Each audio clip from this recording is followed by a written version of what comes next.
Touchdown, back on road. Counting money, man, you know how it goes. Hit the VIP and tell my bitch to strike a pose. Hop in mode. Hop in mode. Coming to the Barcode Podcast 414, my big bro, Quemont Greer.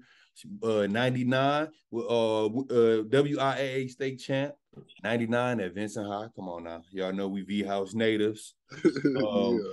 You know, I'm horrible pronouncing words and stuff. Is it Berkshire? Yeah, Berkshire prep school I went to, Berkshire Academy. It was currently in Homestead, Florida. It was like a private school from K4 to 12th grade. Okay, cool. Yeah. And then I can't forget, I got the Depaul University alumni. I got former D-League and professional overseas. And I got the former coach, y'all, from Madison High School, man. Y'all give it up for my bro, Quemont Greer, man. Yep.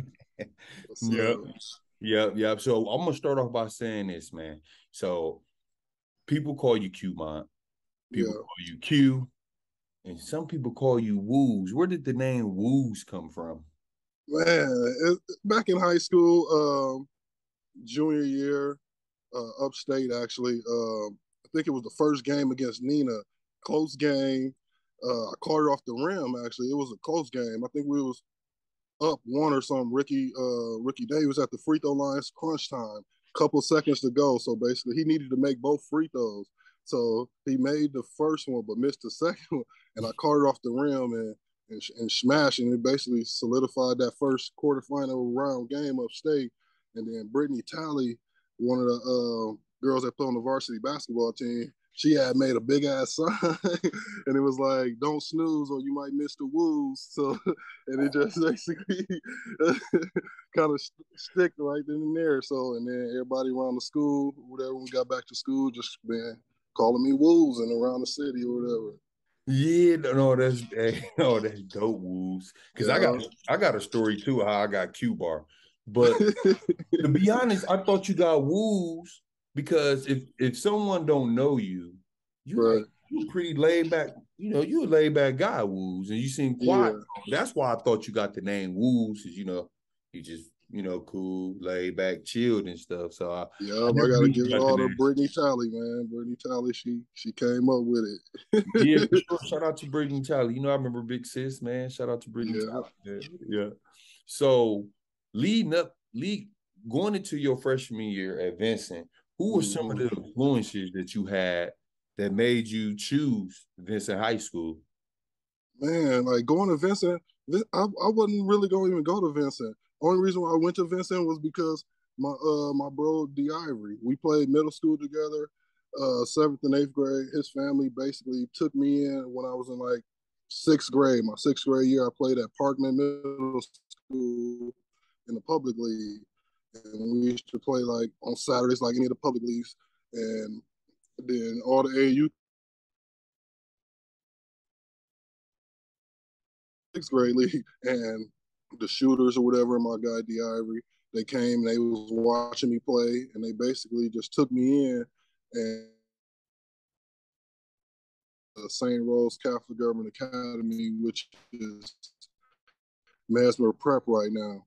And so I was like, it was kind of different. I wanted to change the scenery from the public school, playing only 12 games, and then instead of playing the private league, you can play up to like 30-some games. You play against all the private schools around the city, around the state, basically, or, in the Milwaukee County area, whatever. So I just feel like, making that transition, transferring to a private school, playing more basketball games and learning how to play the game.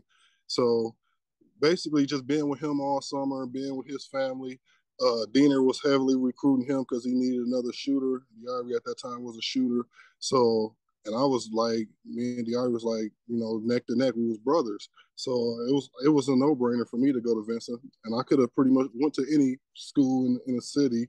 I was like, well, Vincent, they got a lot of good players. They just won a state championship the year before, when I was in 8th grade. So, and they was just up there the year before when I was in the 7th grade. So it was like, man, it's a no-brainer. They got good coaches, good players. You know what I mean? I feel, I can hold my weight.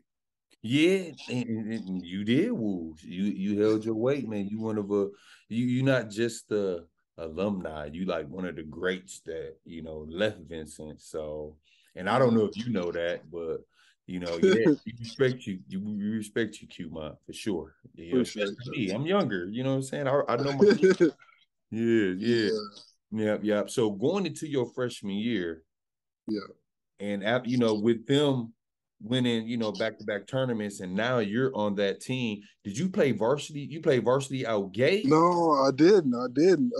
So like I said, me and Diary, that's my bro. So he didn't make varsity. So as a freshman, because they was loaded, the team was loaded with everybody. So I wasn't expecting to come and play varsity anyways. I mean, that wasn't even my main ordeal coming into high school. I was just wanted to, to fit in and just, do me coming into high school. So I started out on JV. Me and Diary, our JV was loaded.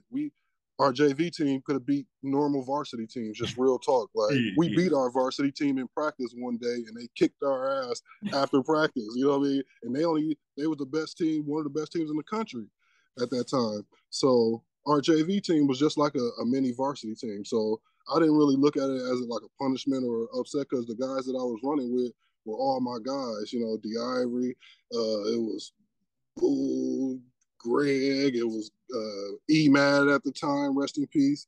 Rest in peace. We was loaded. Gabe, Pat Rogers. We was loaded. So we was beating people by like 25 plus. It was no games were ever close on our JV team. You know what I mean?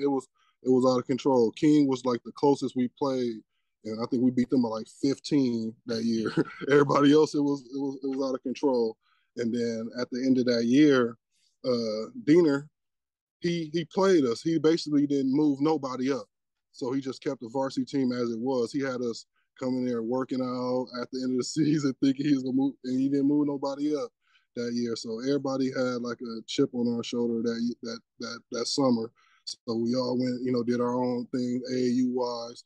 And, that sophomore year, it was a little different when we got on the team, got moved up to varsity. We all didn't play much, like me, D. Ivory, Rick, Gabe. That's when Greg got there. We didn't really play much on varsity as a sophomore, and I kind of felt some type of way because that summer before coming into my sophomore year, I was ripping up the AAU scene. I was like, I had a great summer. So I was like, and I was playing behind James, Terry, Marshall. That was their senior year. That year we was going for the four-peat, like history. You know what I mean? So we was going for history at that time, because we had just won a state championship as our freshman year, but I was on JV and they won it that year. So we was going for history for the four-peat, and you know what I mean. So you know what happened that year. We lost to Racing Case. They ended up popping us that year. But, we had a good squad. We had a real good squad. We just, like, at that time, like I said, our whole JV team was already moved up. So we was just waiting for all those seniors to basically get on out of there so we can do our thing. Yeah, for sure. Now, when y'all lost to Racing Case, is that the year Karan Butler was on that team or no? No, they had like Barry Thompson. They had I can't remember the point guard. He was like all stater. He ended up going to Cincinnati. Teron Barker, that's his name. Yeah, he was the stud on their squad. Him, Barry Thompson, and Brian something else. Brian something that was good. Those Racing guys, they came and held it down. Okay, cool. Long as y'all lost to a good team, Yeah, and they ended up winning the championship. They ended up beating Bayview in the championship that game because everybody expected us to play Bayview in the state championship that year, and they was loaded that year too. Oh my God, it's crazy. It's just like every guy that I interview from like Vincent, like before me, or my era or after me, it's almost like we got the same story because like me, little Billy, Marcus, we all played JV. Granted, we played JV our sophomore year, but our junior year, we beat King that year. And upstate, we was on opposite sides, and they was anticipating Vincent and King in the championship, but of course we fall short to Madison Memorial with Wes Matthews now. Yeah. Yeah. So the seniors, they leave. Yeah, the seniors leave. Yeah. And that's where one thing with Diener, he always said this. He's like, we was one of his better teams because we didn't really play that style of basketball that they played the year before because they was doing a lot of stalling and then doing a lot of ISO with Marshall and then with Jose and Rob and them, they was doing a little stalling. But our team, we didn't really stall at all because we had guys that can get buckets and can go and play. So everybody left out, and the only person that was still on that team was George Highshaw. He was the only lone senior, and he was the starting point guard from that team the year before. So he just plugged in. He just plugged in our lineup, and we ran from there. Like our squad from there, we was just basically balling. Like we played up tempo, we locked up. Defense was our thing because that's you know. I lost you for a little bit, Wolves. You froze on my end.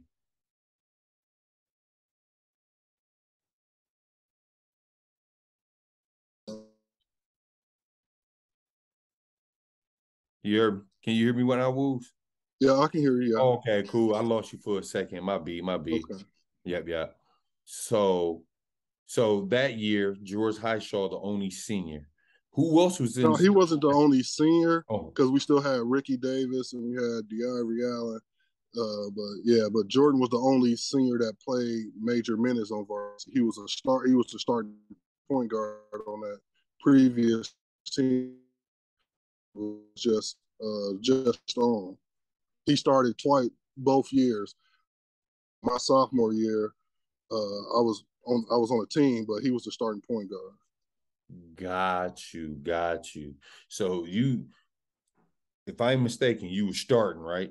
Junior year? Junior year, yep. It was me, Tay Butter. Want to say Greg was inserted in the starting lineup. Boo and George. So that was our lineup. Ooh. Yeah, so that's why I said like we didn't have to stall or anything because we had guys that can create, wasn't selfish, that could make passes, and we was all unguardable. Yeah. George had the ball in his hands. He facilitated, made sure everybody was in their right spots and gave everybody the ball when as needed. So we was good. Yeah, exactly. And that And then coming off the bench, I think we had Carl coming off. We had Ricky. We had some guys coming off the bench that was, that was just could have been easy starters as well. yeah, exactly. Now with that lineup, you was starting the 4 or the 5. I was starting as the 5. Yeah, I started the 5. I was the tallest guy, and Tatum was playing the 4, and he can play 1 through 4 or whatever. Yeah, So, exactly. In that year, how tall would you say you were? I'd probably say about 6'5". Yeah, Six, about 6'5". 6'5", and can do it all. Wolves. Yeah. Now, did Diener know that you can do all of that stuff? Well, this is where Diener messed up at. Like after our junior year, he sent me, George, DeIvory, Rick, Gabe, and Pat to Green Bay to a shooting camp. He sent us all to a shooting camp over the summer, and that's where I really kind of like came to myself and really like the college coaches were showing me my mechanics on how to shoot the proper way, and you know what I mean. And I was feeling my shot. I was making shots. So that junior year when I came back, Diener was like, "Whoa, you stepping out? You shooting jump shots? You doing this? You doing that?" You know what I mean? So it was kind of he was kind of shocked. You know what I mean? Because he normally thought I was just gonna be having my back to the basket and just strictly, posting up or whatever. So that was one of the best things he could have done for me that really opened up my game and made me expand my game to a whole different level. Yeah, because he most definitely did. Because that year, when you was a junior, if I'm not mistaken, was that 99 or no? Yeah, that was 99. Yeah, That was 99. That was the year y'all won the state yeah, title. Vincent. yeah. Because he sent us that our sophomore year going into our junior year, the year that we end up winning. Okay. And in your junior year, throughout that season, who was some of the tough matchups that you had to, guard, night in, night out? Man, to be honest with you, it wasn't really a whole lot. I mean, I have to give it off to Kamar Davis. He was Oh, like, that's my man's, and we used to have some battles, whatever. Kamar Davis, we used to go at it. Deontay Moses from Bayview, he folks, those guys from Bayview, there were some good battles. But around the city, it wasn't I wouldn't say a whole lot of guys that was really staying in front of me or whatever. so y'all had an offense. Now, what was your offense? Would you use the five? We didn't like. I Was it don't know what 5 out? y'all ran back there. Yeah, it was just basically a motion, 5 out, one in. Everybody screening for each other, getting each other out, open, playing basketball that way, setting screening roles. We had a couple set plays, but we didn't do a whole lot of offensive sets. Everything was focused on defense, shutting down other people, key players. We had put Gabe on them because Gabe was our defensive stopper. He'd hound anybody, and then we all was helping and recovering and on the line, up the line, like we was taught. So offense, he just let us go because he knew that we can put the ball in the basket and Yeah. get put points up there. Yeah, y'all definitely came with that squad. So yeah. So how would you say you and Dina relationship was? At that time when I was in high school, we didn't have a good relationship. It was never really like coach and player. I can go and holler at him about stuff. I just didn't feel that relationship with him, him being white or whatever. I was never, I wasn't brought up around a whole lot of white people, at that time. So I was like, I mean, he's just my coach type deal. I'm gonna respect him. I'm gonna play hard, but as far as like off the court, we didn't really have any relationship. We didn't, have a whole lot of team outings or whatever like that. Yeah, yeah. But no, Woos, it's funny. Well, I ain't gonna say it's funny, but it's crazy that you say that. No, no, for real. It's crazy that you say that because I say about 5 months ago on Facebook, I put up a status. Would you guys rather play for a black coach or a white coach? And it was a lot of people saying a black coach because they can understand, they can relate to us better, Mhm. and I believe that's what kind of hurt some players from Mhm. Vincent, playing under Diener, Yeah, just because we had guys like I was going to talk to Al and Uncle Rick, yeah, and the security yeah. guys and stuff. You know, Same here, and that's who we gravitated to was Coach Al and Uncle Rick, and we had Coach Perrine at the time. So those are the guys we kind of gravitated around. But like I said, we talked to Diener as necessary if we needed to, but for the most part, we went through Al. Al was our guy. Al was the guy. He was most definitely. Yeah.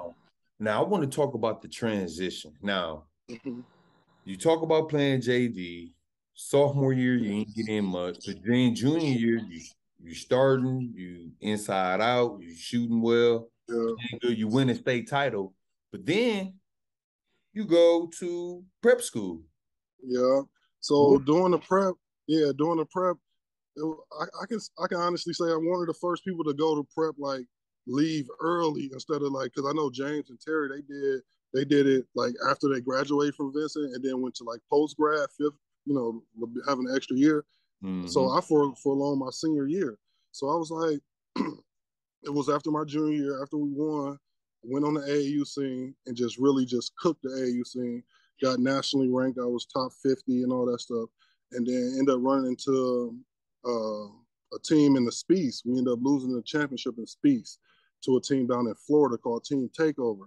And they had a whole bunch of like foreign guys, like all foreign high school guys. Mm-hmm. And so Marty, at the time I was playing with DTA, he ended up linking up with the coach or whatever that down there because the coach he ran a prep school that ran the school, the team.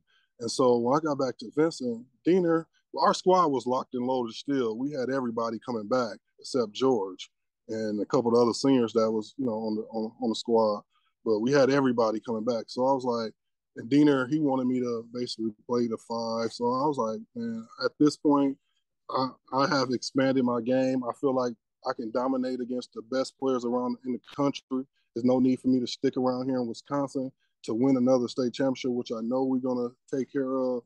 I was like, I can go and play against Oak Hills. I can play against the Mount Zions and, all the top players in the country. So that's what I made that decision. I was like, well, I sat down with my family and I was like, well, I think this would be a good decision. And plus the academic side of things at Vincent, I think I was like a CB average student. So I was like, well, by going to this prep school, I'll get the extra attention as far as getting prepared for my ACTs and SAT scores. So I didn't want to miss out on that opportunity. So I was like, man, I don't not want to go to JUCO or anything like that. So I was like, this opportunity education wise and to just grow up as a man too, because, going to prep school ain't like how everybody portrayed to be. It's basically you living in a house with your teammates and you basically on your own getting prepared for college or life or whatever. So all it was to do was eat, sleep, go to school, and play basketball. The gym was connected or right across the street from our house. So it was always going in there working out. Yeah. And I just, I moved out west. I'm out in Arizona, and Okay. I've been hearing about prep schools, but I helped out a prep school earlier this year, and I didn't know that it was like what you said, because that's exactly how it is. Yeah, it's a grind. So you got to be really tough-minded and have a goal and be focused on what you going out there to do. Especially if you foregoing, like if you leaving early, like going as a junior or foregoing your senior year or even a sophomore, you really got to have a plan. So Yeah. And I know you talk to your family and everything, yeah. and with you being a junior, well, after your junior year, in your mind, when you get to Florida at the prep school, are you a little nervous? Like, dude, like I'm down there with, even though you Yeah, said it was different. It was different because, like I said, I was deep down in Florida, Homestead, Florida, right, like by the Gulf, like an hour away from Miami and Dade County. So when I went down there, I didn't know anybody. All my teammates were foreigners. I had three guys that was from the Bahamas. I had a guy from Jamaica. I had three guys that was from Dominica. I had a guy from England. So I had a guy from South Africa. So my whole team was all foreigners. So and my other roommate, he was from Canada. So most of the guys that I was playing with were from foreign guys. So they was just basically coming over to America to basically get scholarships, but they was good players and they was the right age. None of them barely could speak English. They was all speaking Spanish or whatever. So what I mean, it was different. It was real different. It got me. I had to grow up real quick. Yeah, and that's I ain't understand nothing they were saying. Yeah, and the coach spoke Spanish and like all different languages, whatever. So, it worked out. It was cool. We had a bomb squad. Our squad was real nice. We had 6 guys that end up signing Division One. I signed with Depaul. Otis George ended up signing with Louisville. Jamal Levy signed with Wake Forest. Dwayne John signed with Missouri, and we had like 2 other guys that signed. So our squad was, we was loaded, even though they was all foreigners. I was like the only American, and, but we was nice. Yeah, no, that's dope, man. And for all y'all kids that's watching this, pay attention to what prep school he went to, Homestead, Florida. I will have it in the description, okay? Opportunity. Yeah. So you go out there, Woos. Yeah. You played the 5 at Vincent. When you go out there to Homestead, Florida, I'm playing nothing but the wing, the 3. Playing nothing but the wing. So how you feeling? How your game? What's your average? What you doing? How you feeling? Like our prep school, we was basically, when I went down there, everybody was thinking I was crazy because we was banned from the Florida Association, so we couldn't play any games in the state of Florida. So all our games were travel games. So we played in North Carolina, we went to Virginia, so we was basically traveling. And it's not like good traveling; it was grind traveling. It was basically 15-passenger van. The coach was driving. I was the only person that had driver's license because I got my driver's license at the V like my sophomore year. So I had to help the coach drive, you know what I mean? He get tired. I got to drive 2 hours at least, you know what I mean, while he take a little nap. type shit. You know what I mean? So it was a grind. It was a real grind. But yeah, we played Oak Hill. We went to Virginia. We played Mount Zion. I was averaging about, I want to say about 20. I got National Player of the week that we ended up playing against Mount Zion and Oak Hill. Oak Hill was the #1 team in the country at that time. They had Sagana Diop. They had, I can't even remember who they had. I Rashad remember that name. Caruth. Yeah, Sagana Diop, because they had Rashad Caruth. They had a couple other, All-Americans. So they was #1 team in the country, and we played them in their gym and lost to them by like two or three or something. It was a real close game. I had like 35 and 15 or something like that. And like I said, I got National Player of the Week that week because we had just beat Mount Zion that had Jared Jack and a couple other good guys over there, and we had popped them by like 10 or 12 and I had like 25 or something like that. So it was a good prep school, schedule. We played against, nothing but the best, but it was definitely a grind. Yeah, that's dope. Now you got Player of the Week, Wolves. National Player of the Week, yeah. National Player of the Week. I'm sorry, my apologies.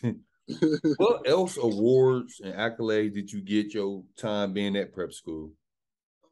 I got nominated for the McDonald's All-American. I was a nominee. I didn't get selected. I was a third-team parade All-American. Definitely honored to grab that award because only the top, I want to say, 48 players in the United States make the first 4 teams of parade All-American. So I love that accomplishment as my senior year. That was a big accomplishment. I was kind of sad and hurt about the McDonald's, but I sucked it up. Yeah, exactly. Now, do you feel? Now we know. I'm sorry to cut you off. Ahead. Yeah, I was Adidas Round Ball All-American. That's the second game under the McDonald's. Forgot about that. So it was the Sonny Vaccaro Adidas Round Ball Classic. That was in Chicago. And so it was the McDonald's All-American. Now it's the Jordan game. You remember? Now they got the Jordan game. Yeah. So now, before the Jordan game ever came out, it was the Adidas Round Ball Classic. So because coming out of high school, I was an Adidas kid anyways. Like I played with Marty, so I always went to the ABCD Adidas camp every year.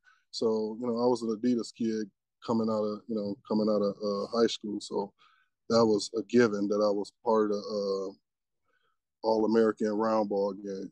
Yeah, and pretty much all the guys that was in the McDonald's game, except a couple few, made the round ball game. So that kind of let me know that I was on the borderline of making a McDonald's game anyways. Now, I know this was a long time ago, Woos. yeah. Tell me what's going through your head, because it's like, I made this, only 48 players can make this. I made this right under the McDonald's game, and I don't get selected to go to the McDonald's game. Yeah. And I'm playing these same guys, scoring 25, scoring 35, and you don't make it. Do you think it was a politic thing or what? Yeah, it's about politics. It's all this basketball stuff was all about politics. And, like I said, I was hurt about that McDonald's game because I felt that I put in the work. You know what I mean? I put in the work. But I just shook it off, and I knew that, that I had a plan and that I was going down to prep school. I had my schools already narrowed down before I even got to the prep school because I didn't want to have a whole laundry list of schools and doing a whole lot of visits and stuff once I was down there, because once I got down there, my focus was on basketball and school. So I wasn't really trying to have a whole lot of other distractions and get my test scores too, because that was the main key was to get my SAT scores. So when I went down there, I had narrowed down my colleges to my top 4, and that's what I pretty much focused on when I went down to prep school. Okay. And then so before graduating, what all schools were offering you? Man, I had I was getting letters from everybody for the most part. But offering, I had pretty much at the time, it was Conference USA, which is no longer Conference USA. So it was all the Cincinnati, St. Louis, Marquette, UNC Charlotte, DePaul, Wisconsin, Tennessee. So those are some of the schools. but majority of those Conference USA schools. Yeah. And it's funny. Memphis. It's so funny you saying Conference USA because I was around at that time. You know what I'm saying? Yeah. I was a young bug. You know what I'm saying? Yeah. And we all know who, Conference USA was good. Yeah, it was loaded. Yeah, it was loaded. So all them schools offering you now. Why did you choose DePaul? All right, so once I was down in prep school, I narrowed it down to UNC Charlotte and DePaul. Those because I didn't want to go to Marquette because I didn't want to be right down at the crib, right downtown. I didn't want to go to Wisconsin because I didn't feel their style of basketball at that time. I was more trying to get up and down the court and play a fast-paced game. They was more slow it down. But UNC Charlotte, they was basically offering me the red carpet. They was playing a fast-paced game, and they had a couple guys that just went to the league the year before. So I was like, it's a good program, a good opportunity to make a name for myself. But I was like, but I didn't know much about Charlotte, North Carolina, neither. So I was like, after being in Florida for a year, I was kind of skeptical about being into Charlotte. But when I went on my visit, I had a great time. But DePaul, I looked at it as like, okay, DePaul is a 2-and-out school because everybody is leaving after their sophomore year. So Quentin Richardson, Bobby Simmons, Stephen Hunter, all those guys. So when I went on my visit, that's all the coaches was preaching about, like, you capable of being done, 2 and done. So, and I'm like, okay, this is what I want to hear. They, selling me all on the Q things because after Quentin Richardson just left, and it's Chicago too, and it's not too close from the mill. And after being in Florida for a year, and then it's a private school too, so it's not a real big school where campuses and everything is tight knit in the Lincoln Park area. So it was kind of a no brainer. And then DePaul was an Adidas school at the time, and they used to always come down and show me love when I was in Florida. To just make sure I was straight down there, and just took care of me when I needed shit at the time. So DePaul was Pat Kennedy at the time was a great recruiter, great coach at the time. So it was a no-brainer. Yeah, exactly. Dude, DePaul is a wonderful school. We have, not just you, but we had Draylon that went there. We had some kids. Draylon was my senior year. He was we lived together. We stayed in the dorms together. Yeah. So you get to DePaul. Now, this is the school side, Woos. Now, do you feel going to prep school out there in Florida help prepare you for DePaul? Because DePaul was a private college. Do you think that school helped you going into most definitely. Because when I got to prep school, it was strictly core classes. It wasn't no elective classes. Because at our prep school, that was our main ordeal for everybody to go and get grades. So we didn't have no electives. Everything was straight core classes, and our teachers didn't play around. Like, even though we lived across the street from the school, like, ain't no sleeping in. They coming to get you out the bed and you coming to class type. You know what I mean? So it wasn't no playing around. So it definitely got me prepared once I got my test scores and got that all squared away. It got me prepared for going to college and just sitting in the lecture classes and just taking notes and following along in the college classes. So it definitely got me prepared. Hey, Woods, I went to a private school, Division II from Cordia St. Paul. And I never forget my first semester, dude. And I'm pretty sure DePaul probably got it if it's a private school.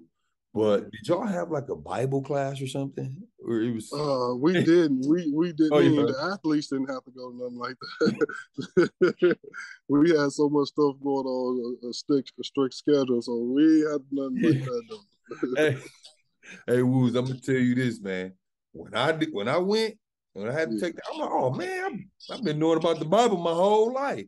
No, it was a different ball game, man. I said, I take that the second semester. I had to drop that class. Like, hold on, man.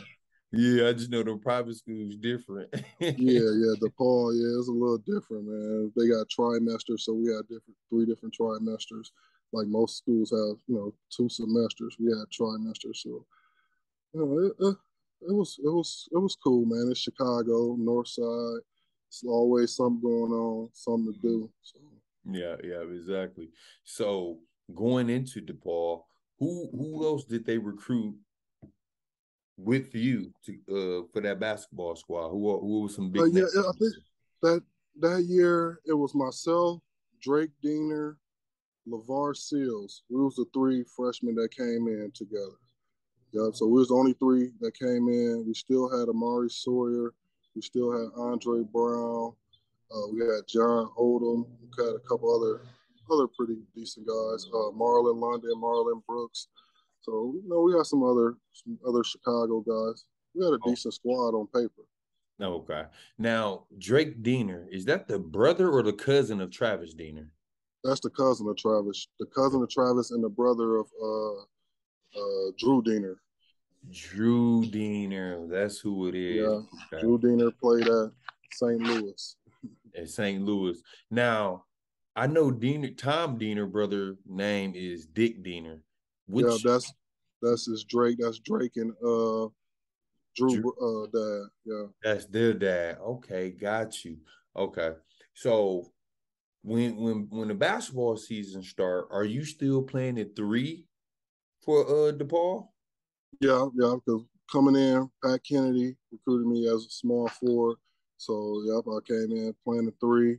Uh, first couple games didn't really play much, just freshman stuff, I guess. Just observing. Thought I would have been playing more, but like I said, we had a lot of upperclassmen at that time. So that freshman year, didn't even play a whole lot.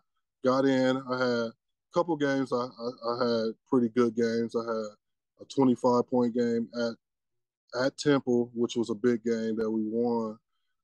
Then I had another game against the top 10 team, Missouri. Missouri, they was really good. They had Kareem Rush and a couple other guys back then. I don't remember those cats, but yeah, I had a big game against them. So yeah, freshman year was interesting, man. It was interesting. Our team was good on paper, but our coaches was kind of losing our team basically. So Pat Kennedy, he was a good recruiter, good coach back in the day. But the team that we had, we they just kind of ran over them, and we had a horrible season my freshman year. I think we went like 9-19, and yeah, we won 9-19 in the conference. I think we only won like 2 or 3 games. So yeah, it was a real rough freshman year of basketball. Yeah. Now at that time, you coming from prep and you scoring 30, 25, Uh, 35. Are you getting a little discouraged? Like, dude, DePaul, y'all recruited me, for a reason. I'm not playing much. Did you get a little discouraged? Did you think that you wanted to transfer, or you just like I'm a thug? No, I never wanted to transfer because I loved the school and I loved, being in Chicago. And, I had a great relationship with my teammates and, the people that I was around. And it was a great opportunity, for my family to come down and see me all the time after being in Florida for a whole year. So, I didn't have no doubts of ever transferring. It was just trying to figure out what can I do to position myself to get on the court and be productive to help the team. Yeah, exactly. Yep. So that's dope. So when did you get inserted into the starting lineup? It was about the middle of the year. Middle of the year, like I said, we had like a West Coast, not a West Coast trip, like an East Coast trip where we played like Fairfield at the Garden, then we played Temple, and then we came back home and ended up playing the United Center against Missouri. And then that's when I kind of got inserted in the starting lineup.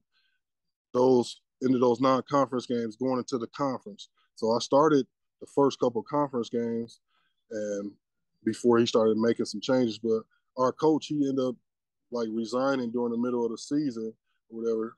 So it was kind of like it was a messed up season from from the beginning. Once we started dropping games and then guys was getting kicked off the team and it was just a lot of stuff that that was just off the Raiders. Yeah. So y'all get y'all a new coach. Do he Yeah, turn the season around, the players around when y'all come? I mean, when he yeah, comes, sorry. yeah. Because like once Pat Kennedy, he left during the middle of the season. He got sick or something, and then Coach Dildy, Tracy Dildy, black coach, he ended up filling in, and he basically kind of, everybody had a great relationship with Coach Dildy, and everybody started playing for him. And we won a couple of games at the end of the year, but it was it was a decent season for what it was. Um, we had quite a few seniors. We had like Sam Hoskins, um, John Oldham. We had a couple other guys that were seniors that left, but a lot of the guys was returning too. So we had pretty much a lot of guys returning. So guys was kind of excited for a new start. Yeah, exactly. Okay. Yeah. Well, Wooz, you thugged it out, man. Because Yeah. I'm gonna say a typical Milwaukee guy. We damn near about to transfer. I ain't gonna lie, and you thugged it out though. I'm just No, going. I got to give it all to the athletic director at the time that was at Depaul, Jenny Ponsetto. She sat me, Drake, and LeVar in her office, and she just told us like she was like, y'all the three freshmen or whatever. I want y'all to stay here at this school, but it's up to y'all if y'all decide y'all want to transfer or not.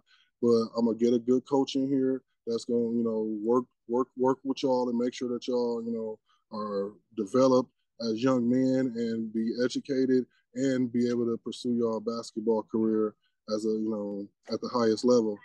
And so she ended up getting Dave Lato. He was an assistant from UConn, and she asked us about him. She got our opinion on him, and we was like, yeah, we'll roll with him. Knowing that he had a good background with Jim Calhoun and coaching Karan Butler and all those guys. So it was like, I think it'll be a good job. Get back there. Yeah. No, but shout out to the athletic director though. Just sitting y'all down, having that talk, with young men. She's just seen the potential in y'all. You know what I'm saying? Yes. Yeah, so that was good, and for y'all to stay, that was pretty dope Yeah, too. all three of us stuck it out. Yeah. So I wanna talk about the Marquette game, and the reason why I want to talk about the Marquette Which game, one and which year? well, We played them 4 years, almost twice. okay, okay, I want to talk about. Well, what was the year that you averaged 21.5? Was that your junior year? my senior year. Senior. Okay. All right, let me say this then, the Wolves. The year that Dwayne Wade and Travis Diener was on that team. I want to talk about Okay, that. so that was anywhere from my freshman year all the way to my like junior sophomore year. Oh, okay. So D Wade left after sophomore year. Yeah, after me and Travis sophomore year. Yeah. Okay, I still want to talk about that game because I feel like it's amazing that we got Quemont Greer from Milwaukee, Wisconsin, went to Vincent, right? Mm-hmm. And Yeah. then you have Drake Diener, who's the cousin of Travis Diener, and then you got D Wade. It's just like a whole bunch of stuff going on. Like you played for their coach, and now y'all playing against each Yeah. other. How was that atmosphere when y'all played Marquette? And on top of Marquette was on the radar of recruiting, but you choose DePaul. How was that for you playing against them? Tom Crean was real good coach, man. Real good guy, a lot of energy. I just couldn't play for him. But the atmosphere in the Bradley Center was live, man. It was off the chain. Every seat was jam packed because Marquette at that time they was ranked at that time nationally ranked because they had Dwayne Wade, they had Rob Jackson, they had Terry. They was loaded. And so yeah, man, I had all my family there, front row. You know what I mean? So I was excited anytime I came back home to play. Because I knew everybody was watching. Whether they was watching it on TV or they was watching it at the Bradley Center. So I was excited. I knew I had to have a big game. I knew I got to perform, win or lose. I preferred to win, but I knew I had to perform in front of my family and friends. Yeah, I think that's a dope story of yours. just like how it went down. Like you played against D Wade. That that was dope. Yeah. Of course it was, I don't think it was the D Wade in the NBA. Of course not. So what was the mindset back then anyway? Did you know like, okay, dude going to the league? Like was he I buzzed mean, like that? Or? after my freshman year playing against D Wade, we played my freshman year. I didn't know who to. We had scouting reports, but nobody knew he was going to blow up like that. This is his first year, his sophomore year, first year playing, yeah.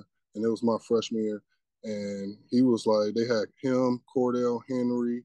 That was their backcourt at the time. They started because Travis came off the bench, and they was, like I said, they was electrifying. They was running and gunning. They was throwing lobs to him, and yeah, he caught me once though. He caught me once my freshman year.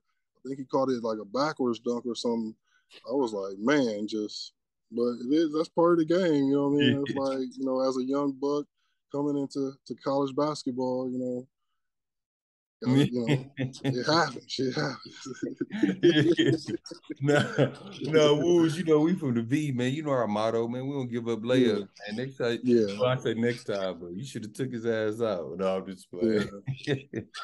No, but just fast forwarding just a little bit, not too much, but I want to talk about when you did average 21.5, and that your senior year was 2005, right? Yeah. That was my senior year at Vincent. I forgot who y'all were playing, but I remember coming to that game, and Draylon, young Draylon was on that team. Yeah. You on that team. Wilson Chandler was on that team, and I think Wilson. Yeah, I never played with Wilson. It was Wilson. I'm sorry. Yeah, it was Draylon, myself, Drake.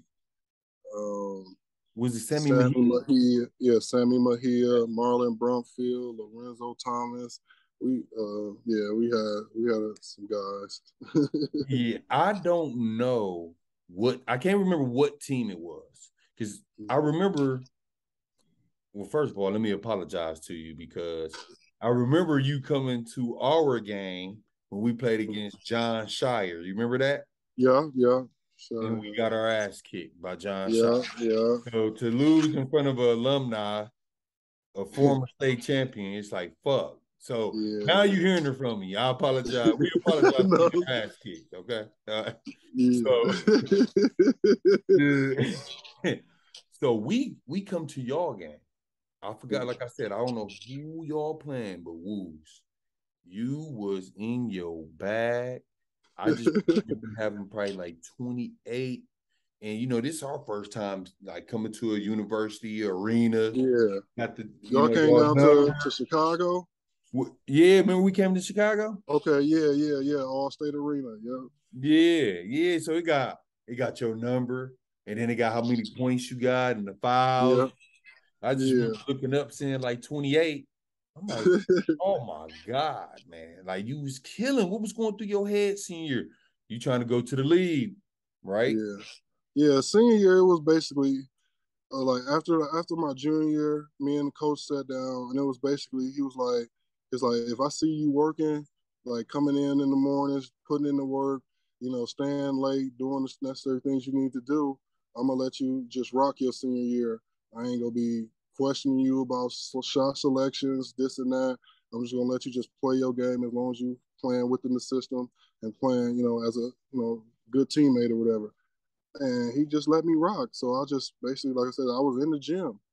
He saw me when he coming in the morning. I'm in there sweating, and when he leaving or coming in the middle of the night, doing getting shots, working on my game, and he noticed that, and so he let me just get off my senior year. And I had a kind of a green light to my junior year too, with him.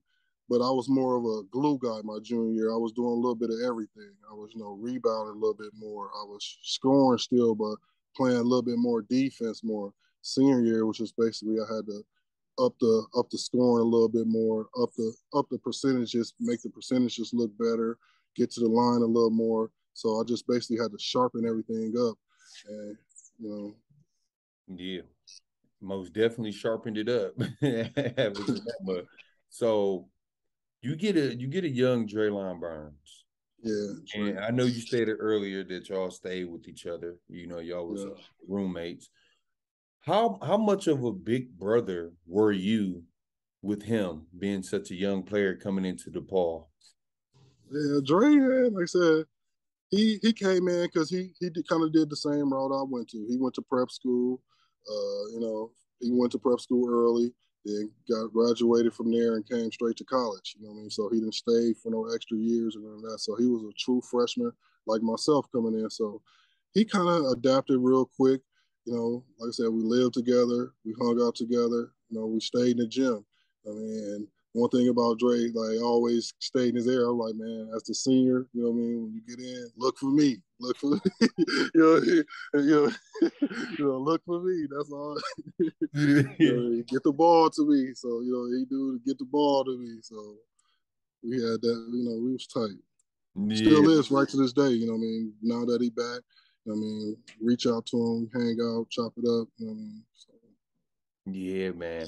Ain't nothing like that brotherhood, man. You know what I'm saying? We got two guys from the inner city of Milwaukee, Wisconsin. Granted, the times, you was a senior that year, he was a young pup. So before you to, just be that big brother role, I'm pretty sure Draylon appreciated that. So before I go into, asking about the NBA, I do want to ask this. Do you feel with the freshman and sophomore year that you had at DePaul, as far as playing time, do you think that hurt your chances going to the NBA? I don't think it hurt my chances in any way because I was in the process of transitioning with a new coach and just playing the system, and because we had scouts coming to our game. We had Andre Brown. Andre Brown was a McDonald's All-American. He stayed all 4 years. So we had the scouts coming to our games, watching us consistently. So it was just a matter of me just, because at the time, they was considered me as a tweener. So in the NBA game at that time, the traditional power forwards were the 6'9", 6'10s, and forwards and centers. The small forwards were 6'7", 6'6", or whatever. Because once Coach Lato came in, I wasn't playing much of the wing. I kind of got moved towards the four because we ended up getting another wing that was kind of smaller than me, Delonte Holland from JUCO. So he was inserted in the starting lineup. So I ended up getting bounced to the 4. Dre was the 5, and then Delonte was the 3, and then Sammy was the 2, and then Drake was the 1. So to answer the question, I don't think it kind of messed up my chances. I just think, it just didn't, it didn't work out, I guess. It just didn't work out. But I think having the senior year I had and the junior year, I think, it's just all about what they wanted, what they wanted. Like I said, at that time, I was considered as a tweener. They wasn't having Draymond Greens at that time. I mean, so Draymond Green wasn't, that type of player, and that's the kind of player I was at that time. Is what he do. So at that time, Tim Duncan, KG, those were the power forwards. Kwame Brown, Eddie Curry, Tyson Chandler. Those are the guys that was in my class. So those guys all 6'9", 6'10", 7 feet. Yeah. And it's crazy. It ain't too many people that I feel like that was before their time. Like I feel like Mike Taylor was before his time. You was before your time. And the reason why I say that, especially you, because I did read up on that and they considered you a tweener. And back in the days in the NBA, it was point guard, shooting guard, small forward. And now it can be it's positionless. Yeah, it's positionless. Positionless. So I feel with you, because you was able to put it on the floor. You was able to make plays. You was able to score inside out. I just feel, and correct me if I'm wrong, bro, I just feel like it was just bad time. I also feel like you was before your time. Yeah, and if I'd have stayed in the 5th year or something like that, I'm sure I would have got drafted if I'd have stayed in the 5th year. Because that next class of guys that came out in that draft, that draft was real weak. So I knew if I'd have stayed a fifth year, it would have been in there for sure. Yeah, exactly. So you graduate from DePaul. Yeah. What did you have any NBA workouts? Because See, anything? after I left DePaul, I got selected to be one of the top seniors in Portsmouth Invitational Camp. That's where like only seniors can get to go or whatever. So went there, ripped that up. My team won a championship. I was on the team. I should have got the MVP, but they ended up giving it to Chuck Hayes that ended up going to Kentucky. Yeah. So he ended up getting the MVP, and I ended up winning that. And then after that, I ended up signing with an agent. The agent I signed with was Bill Neff, Saga Sports. And he was more of he wasn't like an NBA agent. He was more like an overseas. Because like at the time, like I said, I was a tweener, so that's what everybody was categorizing me as. So I was like, I feel that I could make more money overseas than the NBA at this point. I was like, I just need to get some money. I've been in college. I need some money. I mean, I got a family. I got my moms, my sisters. I need some money at this point, and I'm good in basketball and I can do my thing. Yeah. So after the Portsmouth, didn't get drafted in the NBA. I ended up getting drafted in the CBA, like fifth in the CBA, and then I was like, I'm good on the CBA because I didn't know as much research about the CBA. I just looked at it as like, man, this is a watered down ass league. I don't want to play no CBA. But not at that time, not knowing people was getting called up out of the CBA or whatever to the NBA. You know what I mean? I just thought it was, you know what I mean? But at the time, I was still trying to catch the money or whatever. So I was trying to get money. So I ended up taking the first deal to the Philippines. It was a 6'6" and under league. Yeah, so they only had one American. It was 6'6" and under. Went over there and just destroyed it. I was over there for about like 6 months. No, it was less than 6 months, like 3 months. It was a short league. So I was over there for like 3 months, ripped that over there, made a pretty much nice little bag in those 3 months. And then after that, I came home and caught the back end of the D League. My agent ended up getting me on what was that team? Tulsa 76ers.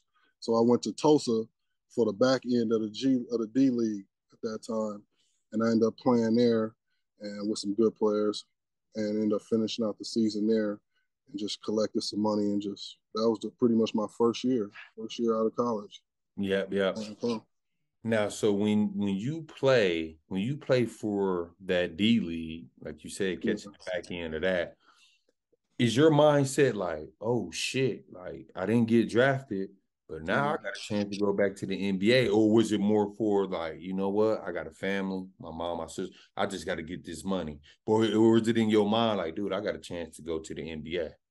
Yeah, I mean that was the reason why I came back to try to get a shot in the NBA. So I was like, okay, this is a good opportunity, to play in the G League. It was kind of difficult to start because the rules is totally different. The FIBA rules towards the NBA rules. So I was playing the FIBA rules over in the Philippines, then coming back. So and then being a rookie too. So my first year out, so I'm still adjusting to the NBA game. So it took me a couple games to get acclimated, and it was a good season. Good season. We didn't make the playoffs with the Tulsa team or whatever, but it was a pretty good season. It got me prepared for the NBA game because that next season I didn't go overseas. I ended up going and entering the D League draft. So I ended up entering the D League draft that next season and ended up getting drafted like 13 to the Dakota Wizards. So that's where my D League career basically started after that. Because I was like, okay, I got a taste of the D League. This is my opportunity to try to work my way up and try to get to the NBA. Yeah. So how long did you play in the D League? In the time that you played, is basketball in the NBA still the same? Like not positionless? Yeah, it was still the same. Yeah, it was still the same with the traditional power forwards and centers and guards and all that. But I was able to adapt to playing the G League, because I was playing both. I was playing the 3 and the 4. So when I was with Dakota, so The coach, we had a really good coach. Dave Yeager was our coach, which he ended up getting called up. He's been in the NBA for a couple years, head coaching with the Memphis Grizzlies and somewhere else I can't remember. But yeah, then my first year playing in Dakota, we won a championship. I think my first year, I was an All-Star in the first ever NBA D League All-Star game. I made the All-Star team. Yeah. And then we won a championship. I was honorable mention. Honorable mention at the end of the season. But it was a good season. We went 33-3. Had a really good squad. We had guys like Ronaldo Major. He's the all-time leading scorer in the league right now. Mo Baker, who played at Oklahoma State. Kevin Lyde, that played at Temple. That year we was loaded. We had about like 5 guys that was getting called up left and right. So yeah, we had a pretty good season that year. Yeah, and you know what? Look, we all learn history every day. We just don't know. We all learn something new every day. Like I would have never knew that the first season for you, real season playing in the is it D League or G League? It was the D League at the time. It's the okay. G League now. It's G League now. Okay. Yeah, it was the developmental league, NBA developmental. Yeah. So playing in that, you played in the first All-Star game that they ever set up. Like it was out in Vegas. It was right in Vegas when they had the All-Star game in Vegas. Right after right before the NBA All-Star game. So it was a great experience that I was able. We got it. We all got invited to the NBA Players Association party, so we was actually hanging out with the actual NBA guys. You know what I mean? Just it was a great vibe. It was a great vibe. It was great memories. Something always remember. Yeah, man. Come on, man. You got some stuff to tell your kids, Woo. That's cold. So, what was your stats when you were there? Because being the All-Star, you got to put up. Yeah, I was in the G League, in the D League that season. I want to say about like 15 and like 9. But before that All-Star break, I had just got inserted into like the start lineup because Justin Williams had just got called up to the Sacramento Kings. And so then I got inserted in the lineup, and I just went on like a 4 or 5 game stretch where I was just like killing. And then I think a couple other guys that got called up that couldn't play in the All-Star game because they got called up to the NBA. So they was like, Greer, you made it. Shit, it was the last game before we was in California playing against the Santa Clara Cruz or something. And right after the game or whatever, it was like, Greer, you made the last spot for the All-Star game or whatever. Congratulations. I'm like, damn, it was me and Ronaldo Major. He was a unanimous selection, but then they ended up selecting me. So I'm like, okay. That's dope. Yes, I'm doing something right. On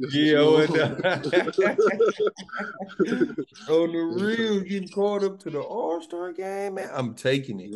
It ain't unanimous, but I'm taking it, though. It's history. Yeah, man. Especially for us, you know what I'm saying, Wolves. Like I say in all my interviews, man, we from Milwaukee, Wisconsin is very small. The light doesn't shine, over our city. Everybody always think it's just cow, cheese, beer, and Caucasians. So to hear these stories and you taking us on your journey, about your basketball experience and your life experience, man, I feel like that's dope as hell, bro. So that's dope. You always, man, listen, I'm deep, hearing the story. So. Yeah. So when the NBA in your mind, when you feel like, okay, I'm not making it, I'm not going to the NBA. Yeah. Do you go back overseas after the D League? So this is what I did. I finished that season out in the D League, and I came back for the start of that next season. I came back for that start of that next season and then played like half of the season. And then my wife had our first child. No, not our first child. Come on, Woods, you got to get this right, man. She gonna put you in punishment. Right, yeah. No, matter of fact, after that first season of G League, I didn't come back. I ended up taking some money overseas and going to Bosnia, going to Sarajevo. Yeah, I ended up going to Bosnia because my guy, one of the guys I played with in college, Lance Williams, he was one of my big men, and he had been over there a couple of years, and he was like, "Man, come over here, you'll be straight. Come and play with me or whatever for a season. We're gonna be in the ULIP Cup, which is another. We was in the Bosnia League and the ULIP Cup, and in Europe they had two leagues or whatever. They had a Euro League, they have ULIP Cup, they have all these other different leagues or whatever. So you play your domestic league games during the week, and then you play your Euro League games on the weekend type shit or whatever. Mm-hmm. So I went over there to Bosnia, played with him. That season lasted for like 6 months, and they was giving out some nice little cash over there, and it was a pretty good run. Yeah, we didn't do that good in the ULIP Cup. But in our actual domestic league, we destroyed it. We won that league easily. But we had like 3 other Americans. It was myself, Lance Williams, and Kyle Hill. Those 2 guys were all from Chicago, so I kind of had a relationship and knew them guys from the Shy or whatever. So it was all fun that season. Made some good money, and then that next year, that's when I decided I was like, because I just had my first son. I had my first son when I was in Bosnia, so I was like, when I don't know what most guys, but for me, being in a foreign country for more than 5 or 6 months, I just be ready to be back to America to see my American people. That's just me. I'd be like, man, I need to get back to America to see some American people, to do some American things. You know what I mean? It's just there's a whole different type of vibe in those other countries. It could be fun. You can have a good time, but at the end of the day, home is home. Yeah. Man, it could definitely be a culture shock, bro. Yeah, it's a real big culture shock. It could be a culture shock especially going to these places, dude. They can't speak English. They don't understand the words you saying, and then you don't want to eat McDonald's and Burger King all the time, and then it's like, what do this restaurant really sell? I'm sure. See, when I was in Bosnia, they spoke English. But it was a huge cultural shock because they was just like a couple years ago, they was just in the war with, Croatia, Yugoslavia, and all those countries. So kind of just basically, I was like, buildings are still half blown apart, but the new building is right next to it type deal. So you get to see all of that stuff like that type deal. Man, listen, be ready to dip.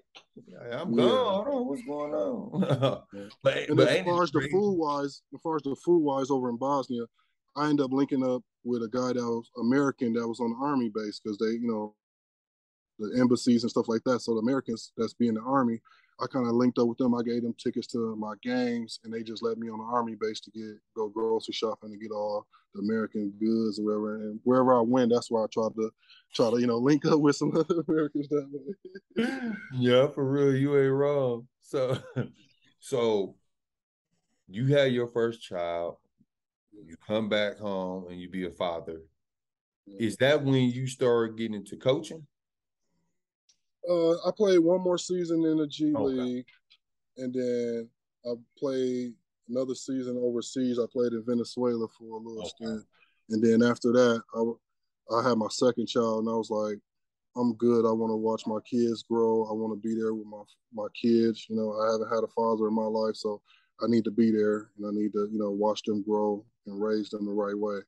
And so when I came back, I came back to the V. They had a charity event, like a charity game that was for it was Dante Hicks, rest in peace, Dante Hicks. It was for him.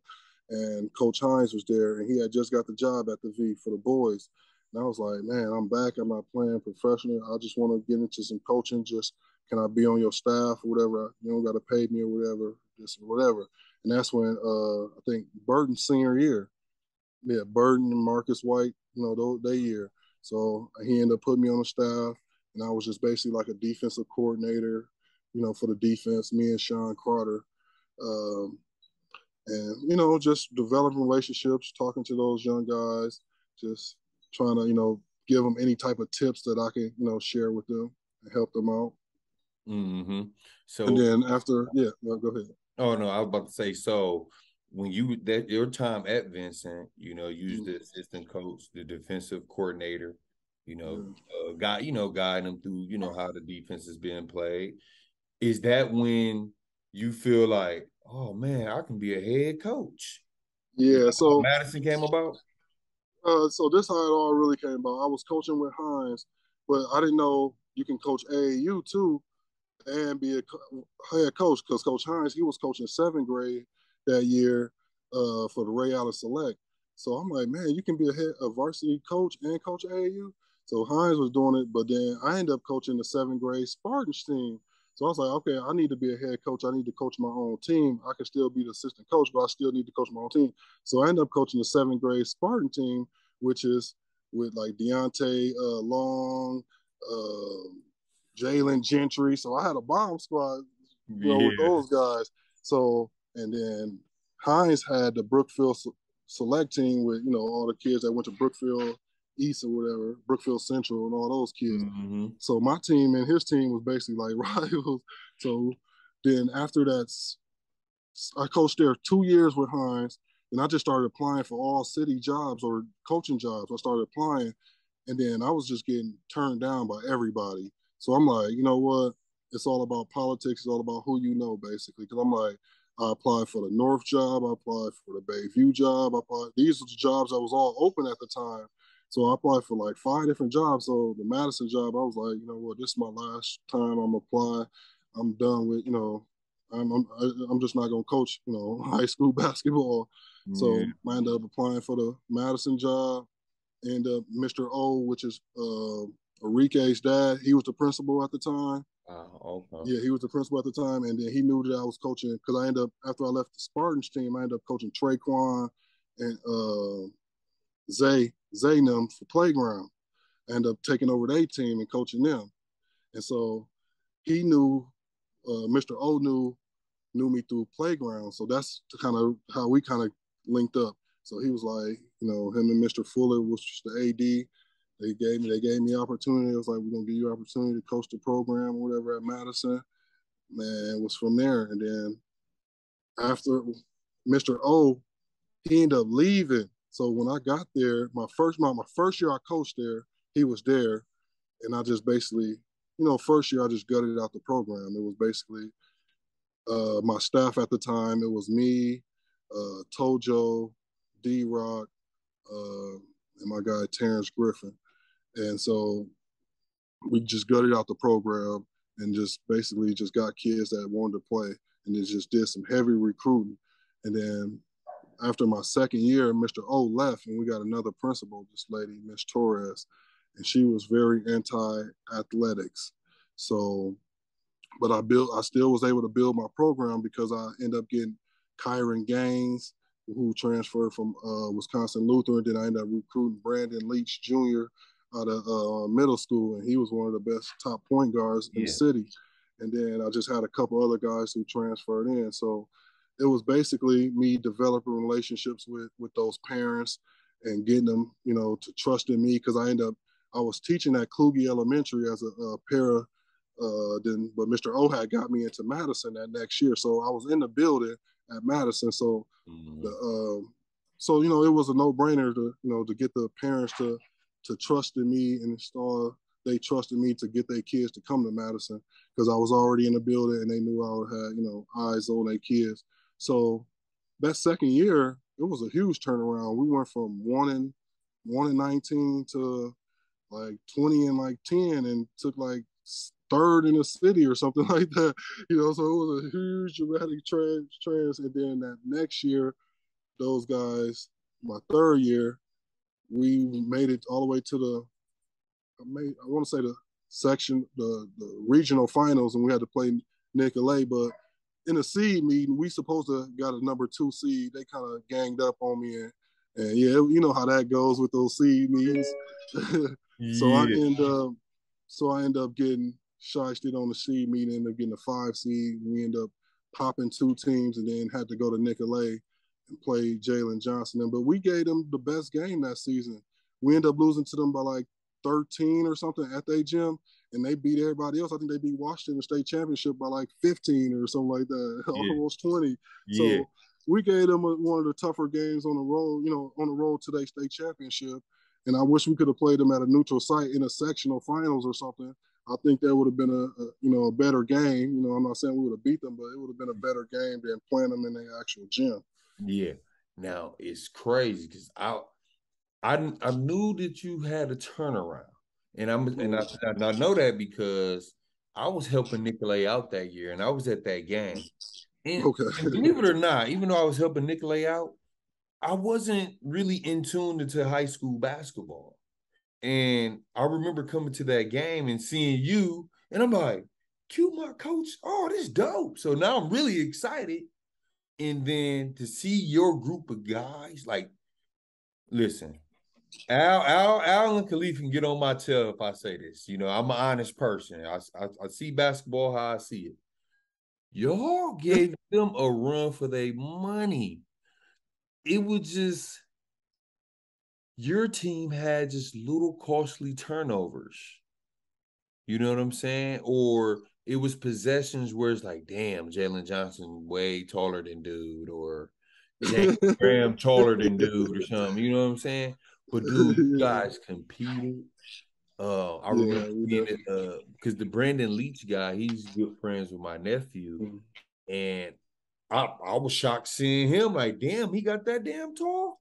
You know what I'm saying? So you really did turn the program around. I think he had some issues. Yeah, you really did turn the program around, though, Woos. For real, them guys got after it, man. Yeah. Yeah, and that was our motto all year. My team motto was compete, and rebound. As long as you can compete, defend, and rebound, used to do his thing. Brandon guys accountable to, as long as you compete, going hard, maximizing your effort, and defending and rebound, I'll let y'all get away with taking a couple of bad shots and, doing this and doing that on the offensive end, because I know we're going to get it right back. Mm-hmm. Yep, yeah. So you leave Madison, then were you the head coach at in the semi-pro league? All right, yeah. So I left Madison in like my beginning of my fourth year, like in the middle of the season, just because the principal, she sabotaged my program. And I can say that now because I'm no longer employee with NPS. And she's just like sabotaged my program. It was like she was anti-athletics, and it was just bad. Like I had UWM Terrence McGee, I had just coming to the school to watch our guys resign, and I was like, my name, I invested a lot into this. These kids came to this school off of me. They parents, invested in me to teach their kids, and you just basically bring. So I'm not about to allow my kids, to suffer. I'm just gonna walk away before, things just get worse. So that's the Madison thing just kind of ended in that way. Yeah, exactly. But yeah, with the semi-pro, once I got done coaching the high school, it was more like I know the politics. I know how they run things, and I know these kids. You have some good kids, but a lot of these kids, they don't want to listen. They want to see what they see on TV and want to do what they want to do. They're not really fully invested into the game. So I was like, I talked to my guy B Triggs, and we just talked to the commissioner of the WBL, Miss Allie, and we was like, man, let's just get a team. A semi-pro team, and help guys that's in our city that's trying to get overseas jobs, trying to get the opportunity to play professional anywhere. Just get these guys opportunities, to showcase themselves, and just do something, giving back that way. And so we basically went, partnership and purchased a team, and then went from there. Just got a group of guys that wanted to play, and just went out, developed some relationships with guys, and just got the team rolling that way. And in our first year, we won a championship. So it was a good year for us. So, looking forward to building the league, our team, which is Cream City Court Kings. Yeah, so just trying to increase and build. Our first year, and no, I'm not the head coach.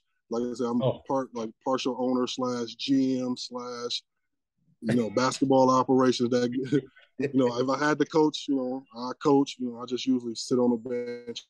Just try to let our coach do his thing or whatever. Yeah, okay. Hey, you do it all, man. Hey, that's that what's naming, bro? That tweener. You do it all. Yeah.